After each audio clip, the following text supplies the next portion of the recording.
We started today's show by doing a what you know, what you hope, what you fear for all 16 NFC teams. We will do the AFC teams now. Again, I'm just reading them down the list as they're listed on the NFL standings page, and everyone's 0-0. And so I don't know if it's not alphabetical, it doesn't seem, but it doesn't matter.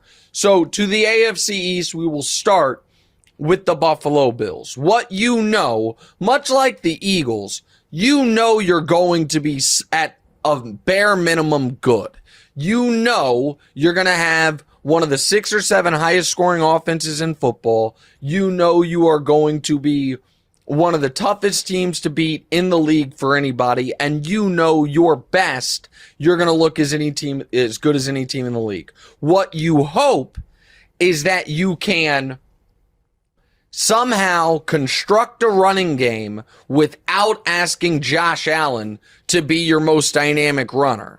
That Josh can keep himself out of harm's way in the running game, only do it in critical spots, particularly late in the season, that it's really a break glass in case of emergency part of his game instead of a featured part of his game, and you hope that Josh can cut down on those untimely turnovers, particularly red zone turnovers, that plagued you last year. What you fear is that another year removed from Brian Daboll, that Josh Allen is going to further regress to the turnover mistake-prone player he was early in his career, that the Stephon Diggs drama carries over into the season, that you miss Leslie Frazier, that Von Miller, when he comes back from his ACL, is not the guy he was at the beginning of last season when you signed him, and for the first time in this little mini Bills era, you're not even the division winners in the AFC East. That's what you fear. Miami Dolphins. What you know is you're going to be as fast as any team in the league. Your defense will be improved with the addition of Vic Fangio, even though Jalen Ramsey might miss the majority, if not the entirety of the season. That Hill and Waddle will cause headaches for defenses all year long. McDaniel's going to scheme them open, and that you are a very viable postseason. You should be a very viable postseason team, if not threat. That's what you know. What you hope is that Tua can stay healthy all year. Because when Tua was out there, you had a top 5 offense in football. What you fear is that Tua suffers another concussion, and that might end his career, and that once again you're on this quarterback roulette, that even though you had experience with it last year, it was not a good experience, and right now your backup quarterback situation after Tua is Mike White and Skylar Thompson, and that you go into the season with the biggest injury risk in the league at quarterback, it bites you and it submarines your second straight year. New England, what you know is that you're going to have a top 10 defense, you're going to be incredibly well coached, and your offense is going to make more sense than it did last year because you have a professional offensive coordinator instead of Patricia and Judge figuring it out on the fly. What you hope is that Mac Jones' really awful season last year was purely a product of the offensive coordinator situation. That he and Juju and Mike Gesicki create instant connections, that Mac Jones can get back to the limited but stable quarterback he was as a rookie, that the offensive line can protect him, that Bill O'Brien can scheme some guys open, and that Belichick has one last hurrah in him, if you will, as he pursues Don Shula's all-time wins record. What you fear is that the issues last year were not just about your coordinator situation. They were also about Mac Jones regressing, that you didn't add enough weapons this offseason, that you regret not getting DeAndre Hopkins, and that Belichick's plan of only hiring friends and family to his coaching staff really bites him this year. And for the first time since before Tom Brady was, since Tom Brady's rookie year, I should say, before Tom Brady took over, you finished dead last in the AFC East. AFC North, Browns, what you know. You know you have a great running back, maybe the best in the league, certainly short list. And, Diora, you see the screen? They're out here talking trash. They're asking if you're still awake. No. Diora is captivated by this. The Browns, you have maybe the best running back in the league and maybe the best edge rusher in the league. You know that. You hope, very obviously, that Deshaun Watson's struggles last year were about rust and the fact that he obviously had a lot going on, and that Deshaun Watson this year looks closer to the Deshaun Watson that we saw in Houston, and then all of a sudden him and Amari Cooper, Donovan Peoples-Jones, Nick Chubb, that's a dynamic offense. What you fear is that the Deshaun Watson that you gave a fully guaranteed contract to and 3 first-round picks for is never going to be that player again, and that you are back to being the Browns. Pittsburgh, what you know. You're going to be in almost every game. You're going to be as well coached as any team in the league. TJ Watt's going to kick a lot of ass. You're going to have overachieving mid-round receivers. You know that because you're the Steelers. What you hope is that Kenny Pickett turns out to be worthy of the first-round pick, takes the prototypical year 1 to year 2 leap, and you are in the mix in that division. What you fear is that Kenny Pickett and his tiny hands are not able to handle being asked to do more offensively, that for the 5th or 6th straight year, it would feel like you are very limited at the quarterback position from the end of the Big Ben era to right now, and that once again, you're stuck in that 8-9 win range. I guess it'd be, 8 or 9 win range, as Tomlin's never been below 500, and you're kind of stuck in neutral. But you're not going to be terrible. There's no chance you're terrible. Cincinnati, what you know is when Burrow gets back out there, you are going to have a top 6 passing game. You kept T. Higgins. You obviously still have Chase. Burrow's awesome. And your passing game and that side of the ball offensively should be very, very good. You know that. What you hope is that all the personnel changes on defense don't hurt you too much.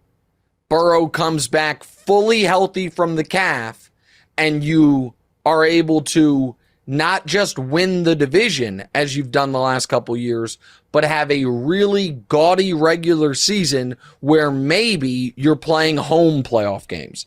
As the Bengals, after round 1 of the playoffs each of the last 2 years, have been on the road the entire time. What you fear is that Burrow's calf injury lingers, that the defensive personnel changes make your defense worse, and that a year that really needs to be a seize the moment year because you're probably losing T. Higgins after this year, that you're not able to do it. Instead, you take a step backwards and you worry, man, was the most talent we were going to be able to put around Joe, at least in the first 7-8 years of his career, did that window already close on us? And lastly, in the AFC North, Baltimore. What you know, this team doesn't know all that much, actually. They have the widest range of potential outcomes. You know you're going to be well coached because of Harbaugh. You know you're not going to have a bad defense because you never do, and you have good personnel there. What you hope is that Lamar could have been a better passer all along, or at least last few years. He was being held back by Greg Roman and that system, and that the move to Todd Monken, spending a first-round pick on Zay Flowers, signing Odell, all of those, giving Lamar that contract, all of those decisions will be vindicated, and you will have the scariest offense in the league because you will have a good passing game to go along with Lamar's one-in-a-lifetime ability as a runner from the quarterback position, and you can go storm and win that division. a division you were in the running for until late last year, despite Lamar's injury. Cincinnati, who you almost beat in the playoffs despite playing a backup quarterback. What you fear is that the reason Greg Roman was running the type of offense he was because Lamar can't take that next step as a passer. All of a sudden, your offense is markedly worse because it doesn't have that diversity of the running game scheme. Lamar is easier to game plan for as a passer because you're not worried as much about the speed option and all the different things Greg Roman was doing in the running game, and that it was a mistake. That putting all these chips on Lamar as a passer was a mistake, and that you take a step backwards. That's what you fear. AFC South quickly. The Titans, what you know is you'll be, and sorry, it sounds like a cop-out, you'll be well coached. You last year, the last few years, you find ways to win games. Last year, obviously, you got derailed by the quarterback injury. What you hope, if you're Tennessee, is that you can, without having a miserable season, you can find a way to transition to Will Levis to give him a real opportunity to see what he has. Like, ideally, you're winning games defensively and with Derrick Henry, but Tannehill's not playing that well, so you can transition to Levis and get a look at him without having a terrible year. What you fear is this is the year Derrick Henry finally hits a wall. DeAndre Hopkins follows in the line of Randy Moss and Andre Johnson and Julio Jones of all-time receivers who have come to Tennessee to do absolutely nothing.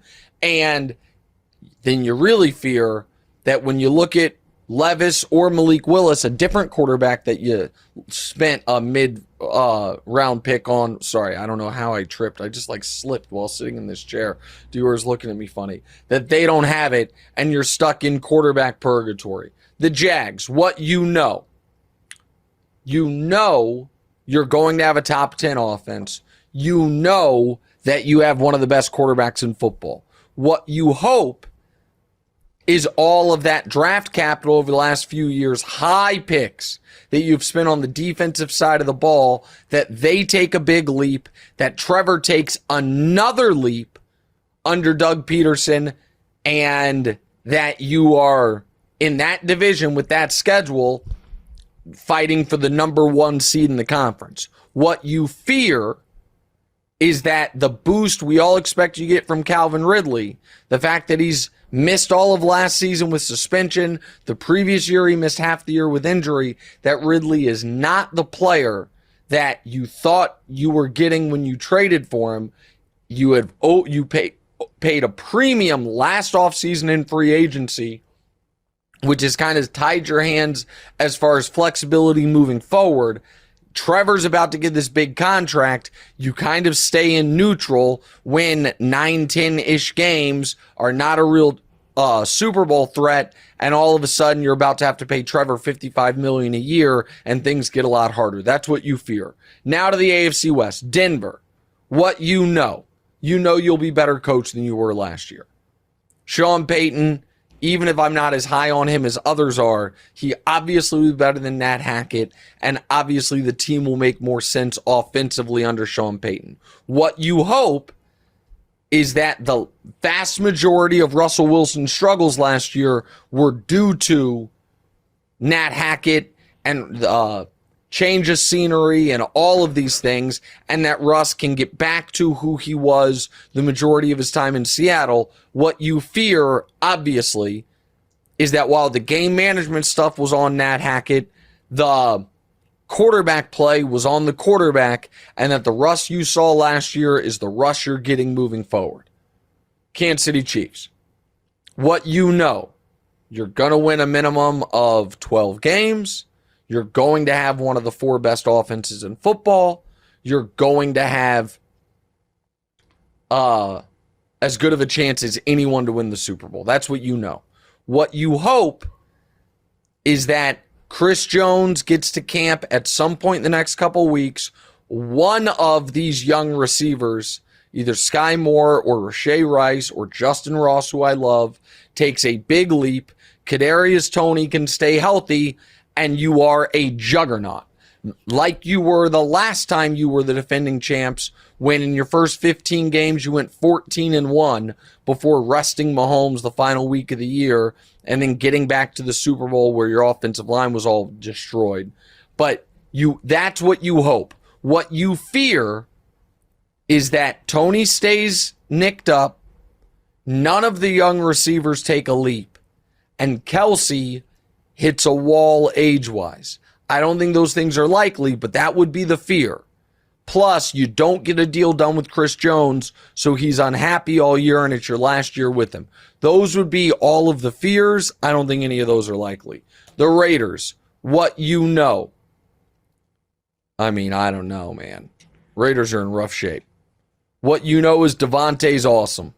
I'll give you that. What you hope is that Jimmy G can stay healthy all year, that Jimmy G with Josh McDaniels, with Devontae Adams, can be a above average passing offense, that the defense finally makes some splash impact plays like they've struggled with the last few years, and all of a sudden you're alive for the playoffs the way you were 2 years ago with Carr. What you fear is that Jimmy G gets hurt early, that Josh McDaniels is as bad of a coach as he's appeared to be throughout his head coaching career, and that you are staring another last place AFC West finish dead in the face, but you're not bad enough to get one of those top 2 picks to draft a quarterback. And then finally, the Chargers. What you know.